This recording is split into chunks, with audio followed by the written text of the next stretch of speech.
Hello and welcome to this episode of HBCU. I'm your host, Dee Brown CEO, and joining me today is my special guest, Michael Bland. Michael is a double HBCU graduate, having attended and graduated in undergraduate school from Hampton University and with his law degree from Howard University. Michael, welcome to the program. Thank you, sir. Thank you for having me, Mr. Brown. Oh, the pleasure is all mine. So this should be a pretty interesting show. You're a double HBCU graduate, but I want to start kind of at your undergraduate level and understand, how did you end up selecting Hampton University as your college? Because I know you had offers from a number of other schools, including some Ivy League schools. Well, for me, it was kind of a no-brainer. I had gone to Hampton the last 2 summers of high school. Following my 11th grade year and 12th grade year, I was in the Howard Hughes program. But even backing up before that, my brother and sister, they attended Xavier University in New Orleans. So that was kind of like my first experience with HBCU. So I knew I pretty much wanted to attend the HBCU university, but Hampton, after I attended those 2 summer sessions, I really just fell in love with the campus and the people there and just the area in general. So once I applied, I got a presidential scholarship to Hampton early part of my senior year. Had a pretty decent football season, sent my film off, went there for a visit, and I was also offered an athletic scholarship. So Hampton was pretty much a no-brainer because I knew I had wanted to attend that university. So take me back to your freshman year on campus. You are playing football and just really getting to experience Hampton as a full-time student. What was that freshman year like? Freshman year was very challenging, especially the first semester. Our football program had just moved up to Division 1A. So we were still kind of getting acclimated to that. The practice schedule, the meeting schedule was very rigorous. 6 a.m. workouts, 8 o'clock meetings.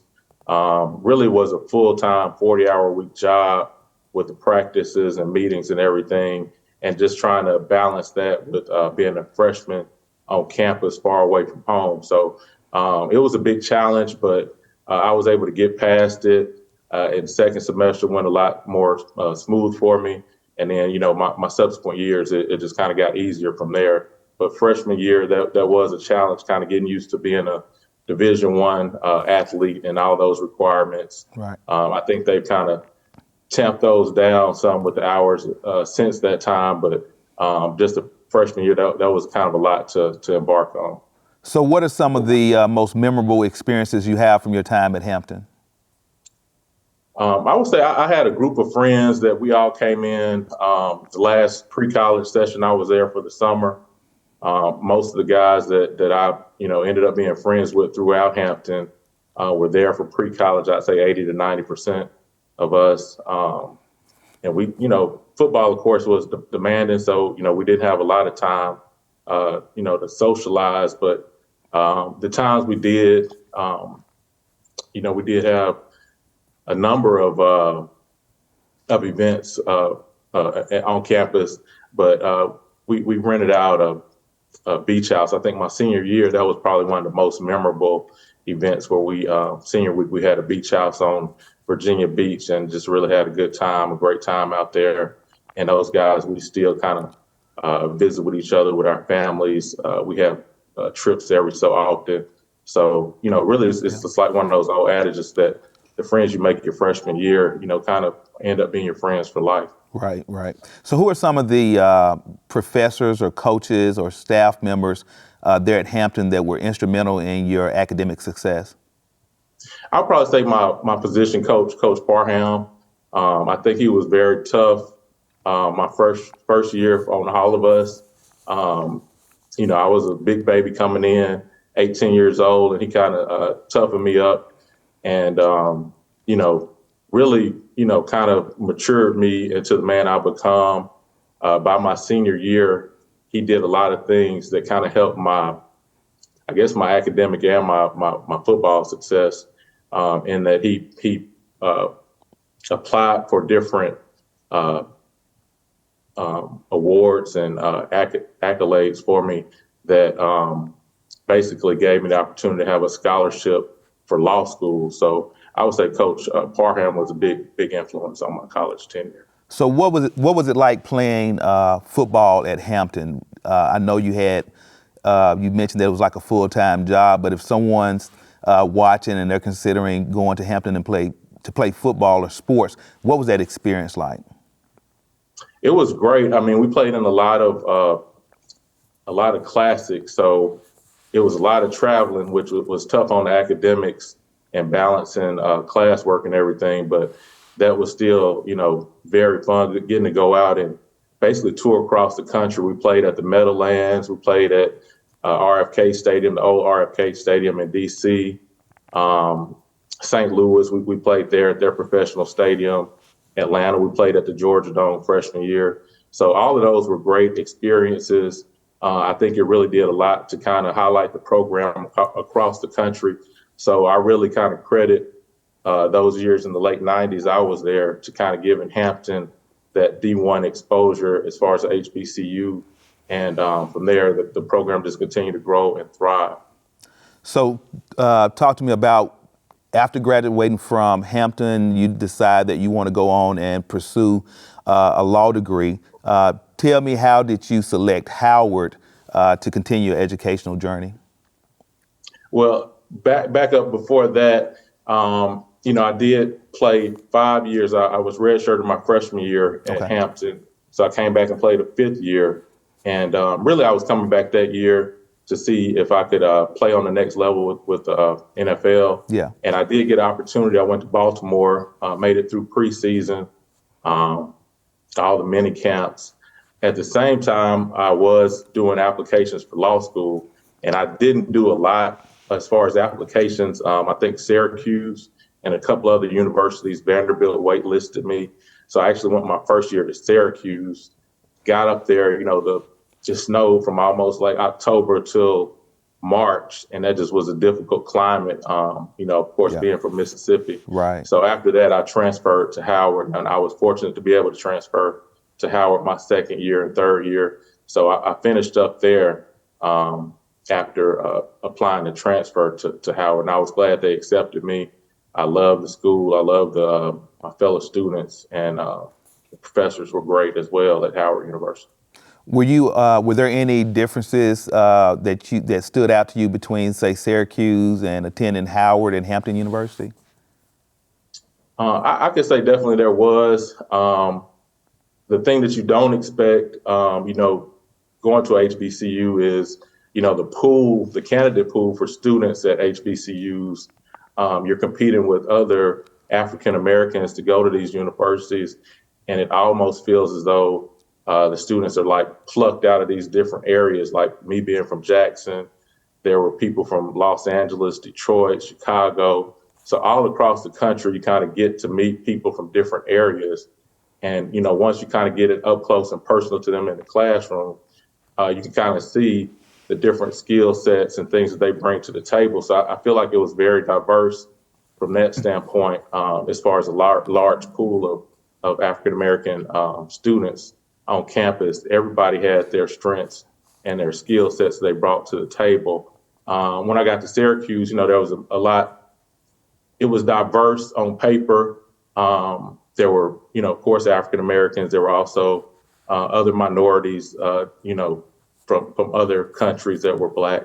So, just kind of like a different experience when you're pulling from a bigger pool of African American candidates. I feel like there was almost a higher level of skill set and talent in that pool. Right. I want to ask you about graduating from law school and taking the bar exam, but before I do that, I want to just back up a little bit. What position did you play in football? I came in at defensive end. I weighed probably about 230 pounds. There were some guys that were from D1A schools and a couple from junior colleges that were upperclassmen. So I worked real hard in the weight room, worked real hard on the field. They actually changed me to tight end in the spring of my freshman year, my redshirt freshman year. just to try to get me on the field. That didn't work out. And eventually the next year they moved me down to defensive tackle. I was able to, put on some weight. Some of it I still got, a lot of it I still got now. But I was able to kind of move on the interior defensive line. And that ended up being a good fit for me because I still had the quickness from playing on the outside. And, of course, picked up some strength and power and was able to kind of, have a dominating career on the interior defensive line in Hampton. So, and the reason I wanted to go back to that conversation is because you said something that stood out to me, and it seems that you were running a dual track. In other words, you had the goal to make it to the NFL, but at the same time, you put some things in place so that if that didn't work out, you would be able to go and transition back to education to pursue a professional career in whatever you endeavor to do. And I wanted to just ask you how important you think that was, that you had that dual track in place when things did not work out with the Ravens. I think it was very important, and actually I would say that law school was probably a goal of mine before, going to the NFL. I didn't, I felt that coming out of high school, getting a scholarship to play D1, play for a major university, that was a big achievement and something that I had as a goal. I didn't necessarily have a goal of playing in the NFL right out of high school.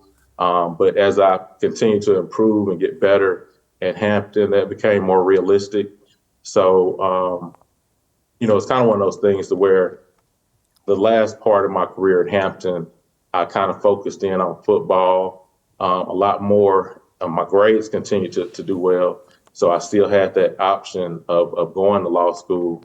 But it was more so the latter part of my career where I saw myself really have an opportunity to make it to the next level, and I saw myself there. So that's kind of one of the things I have to be able to visually see myself, in the situation and thriving. And once I did that, I just kind of took things to another level with football, but I still had the academics that I maintained to be able to position myself to go to law school. Got you. So I want to talk about after you graduated from law school, you take the bar exam. Do you remember the day that you actually got your results back from the bar exam? I do. I was very proud, very relieved to have passed the bar exam because, graduating from law school was a challenge in and of itself. But, getting that bar admission letter, that really was kind of like a fulfillment of, all the hopes and dreams I had since childhood of becoming an attorney. As life happens, as I matriculated through law school, I kind of didn't necessarily see myself practicing law for the long side of my career. Just personality-wise, I kind of like things a little more faster. I could kind of see from doing some clerkships and things that the legal game was pretty slow. Cases go on 2 or 3, 4 years without a resolution. But I still, that was a goal I set for myself. So I of course, wanted to finish law school. And of course, from there, I wanted to get that, finish getting my paperwork. And I did practice for 2 or 3 years. But ultimately, I decided I wanted to go into the business world and start a small business. Yep, and so and I definitely want to talk to you about your current business as well. But before I do that, I just want to touch on your the few years you practiced law. So you worked in the Attorney General's office for the state of Mississippi at one point for a few years. Talk to me about that experience. It was a great experience. Just kind of coming out of an academic setting. That was my first, I would say, professional career working at the AG's office. It really taught me, it kind of brought in a career sense how to use time management, which I had learned from playing football and balancing academics. I had to manage about a 30 to 40 caseload at the time, worked with other investigators that were in the Medicaid fraud control unit and vulnerable adult unit, which is the statute that I worked under. So it was a great professional experience, just kind of being able to manage that and be productive, working multiple cases fresh out of law school. Right. So talk to me about the decision to transition from law to opening your own insurance agency, and then tell us about your insurance agency as well. Okay. So while I was at the Attorney General's office, I had started, fixing up houses and selling them for, real estate investment. And the more I did that, the more I kind of, start scratching that entrepreneurial itch. And, I kind of felt like I wanted to do this that full time as opposed to practicing law full time. So that was kind of like my first taste of being an entrepreneur was flipping real estate. And from there, I took opportunity to sign with a national insurance carrier as a captive agent. And I had, very, very good success with that my first few years. And, from there, just continue to find challenges for myself. And so what's the name of your agency, and what type of insurance products do you provide? Michael Blaine Insurance Agency. At that time, I was with State Farm Insurance, and I provided property and casualty, which is auto, fire, home. We did banking products, mortgages, car loans. Initially, we did security, so I had my Series 6 and 63. So I just kind of ran the whole gamut of professional licensure with the insurance producer licenses and the securities licenses and banking licenses. So I feel like that kind of gave me a good foundation for, business after State Farm, just being able to kind of have knowledge base of all those areas and all those different compliance and regulations and things like that. I wasn't as intimidated to embark upon a business as an independent owner. So tell me about your decision to transition or go into the restoration business, and you can tell us the name of your company and about the services you provide there as well.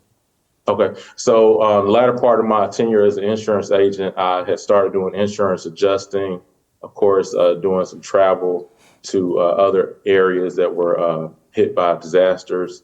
And that really kind of brought everything I was doing full circle. Not only could I see the product sales side, the marketing side, I got to see the back end of that, where that contract was ultimately fulfilled with the policyholder, and how those homeowners were made whole with their claims. So it was something that, was a new skill set for me. It definitely was a learning curve. It probably took a couple of years before I really feel like I got good at it. But once I got good, I had a manager for one of the companies I worked for that, really kind of recognized in me some talent and sat me down and basically showed me how an estimate should look, from a technical aspect. And once I got that, I just kind of continued to grow and thrive. And it was, I say in 2021, there was a ice storm in Houston where I went out to, and of course, there was a lot of water damage. Most of the claims I'd done from there had been wind claims. So that was when I really got to see up close and personal the restoration industry. And, it didn't look as complicated as I would have thought. So from there, I said I was going to go ahead and get my certifications, because knowing how to do the estimates as an adjuster, I really felt like I had a strong leg in the race as far as the harder technical side of doing restoration work was, of course, being able to get estimates over to the insurance carriers, get them approved, and then from there kind of come up with a game plan to get the homeowners property damage fixed. So tell me, because you have had a successful business career, and then also you also have been a successful attorney as well. How do you feel that your time at Hampton and Howard helped prepare you for where you are today? I would say just kind of being in those environments around different types of people,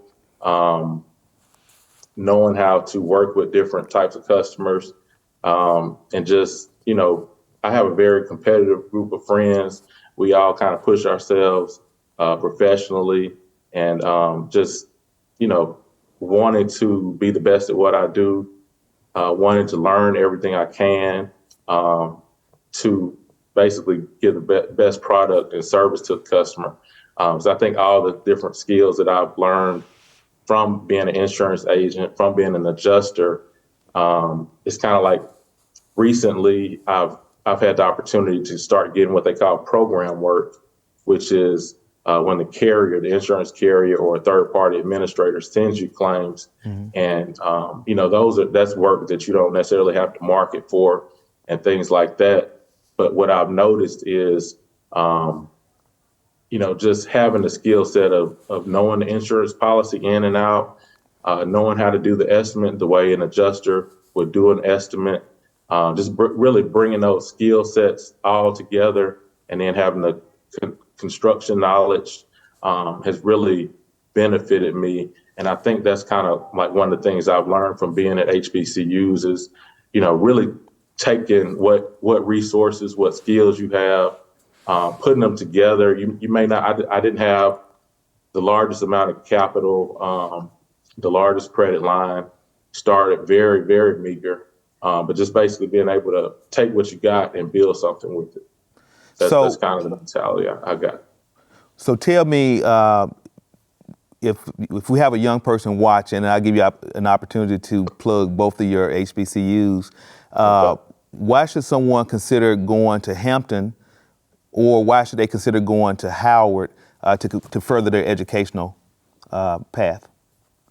I think either one would be great choices. It just depends on what you want. Hampton is a university that's kind of in a smaller town. Of course, it's grown a lot since I've been there. It's waterfront, just beautiful campus. It sits at the mouth of the Chesapeake. So that's really what I fell in love with there. So it's kind of like a smaller campus, smaller town environment. And DC, Howard, it's a totally different vibe and experience. It's Washington, DC. So every time I go there, it's just kind of like it's an energy rush just being in DC.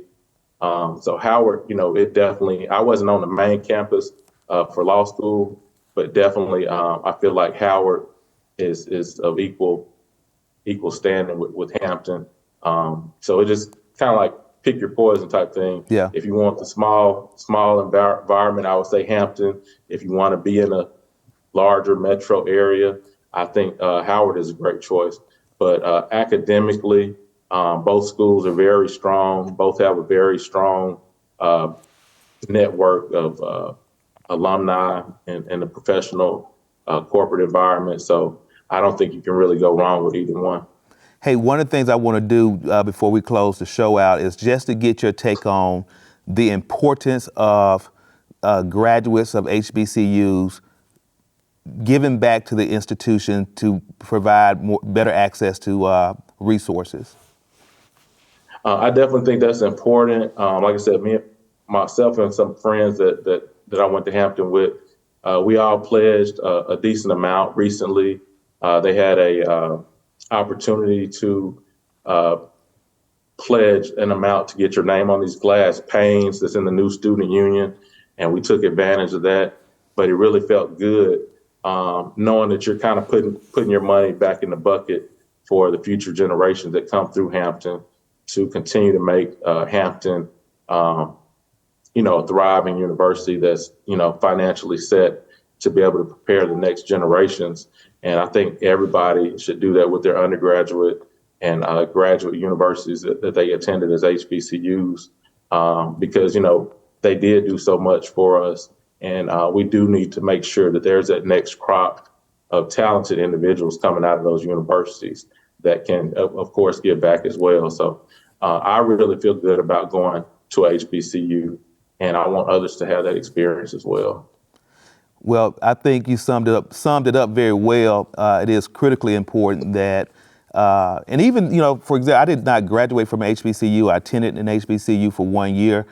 But at that time, I always tell people I didn't understand the significance of HBCUs when I was younger. And so now that I do, I make it a corporate mission for us to support and give back to HBCUs. And so as we get ready to close the show out, Michael, I want to, number one, thank you for being on the show with me today and taking time out your busy schedule to share your story and your journey.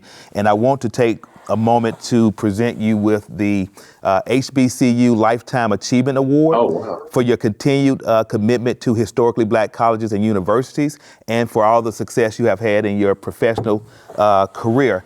And we'll be getting that in the mail to you, so I really appreciate it. And to my viewers, Yes, I want to thank you so much. You're very welcome. Thank you for having me. Yeah, you're very welcome. It's been an honor to be here and just talk a little bit about my experiences at HBCU. No problem. I'm glad. I want to plug my universities, Hampton University and Howard University, as two that I feel like everyone should have on their short list. Absolutely. And so to my viewers, I want to thank you for watching this episode of HBCU. I'm your host, Dee Brown CEO. And remember, without you, there's no me.